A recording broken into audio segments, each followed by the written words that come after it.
지난주 공기부양정 수리비를 지원받지 못해 사실상 고립된 생활을 하고 있는 옥천 오대리 주민들 이야기 보도해 드렸는데요. 보도가 나간 다음 날 수자원공사와 옥천군은 긴급 회의를 소집해 공기부양정 지원의 뜻을 모았습니다. 일단 급한 불은 껐지만 공기부양정의 잦은 고장에 따른 향후 예산, 관리 문제 등 아직 풀어야 할 과제가 많습니다. 보도에 조미애 기자입니다. 공기부양정을 수리하지 못해 위험을 무릅쓰고 꽁꽁 얼어붙은 대청호를 아슬아슬 걸어다녔던 옥천 오대리 마을 주민들. 아이고 말도 마요. 미끄러 몇 번씩 주저앉으며 작대기 꼬장이나 짚고 있대요. 결국 수자원공사와 옥천군은 협의 끝에 공기부양정 수리비 2,500만 원과 수리할 동안 쓸 선박 임차료 600만 원을 부담하기로 했습니다. 임대한 공기부양정은 오는 14일부터 사용하게 됩니다. 당장 급한 불은 껐는데 올해까지 합하면 5년간 공기부양정 수리비에 들인 돈만 1억 원.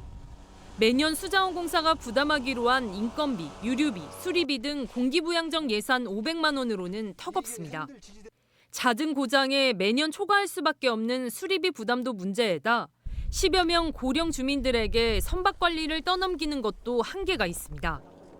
급한 불을 껐어도 주민 걱정이 사그라들지 않는 이유입니다. 매년 연례 행사거든요. 근본적인 대책을 줬으면 좋겠어요.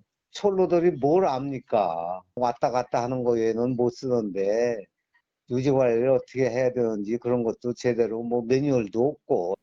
향후 초과 예산에 대해 수자원공사도 아직 뚜렷한 계획이 없는 상황.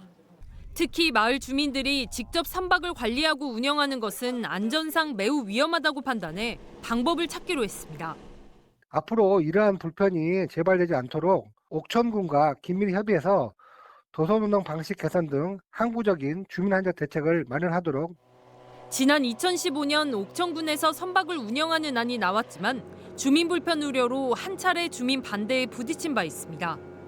군도 근본 대책이 필요하다고는 보고 있지만 수자원공사에서 먼저 적극적으로 나서야 한다고 보고 있습니다.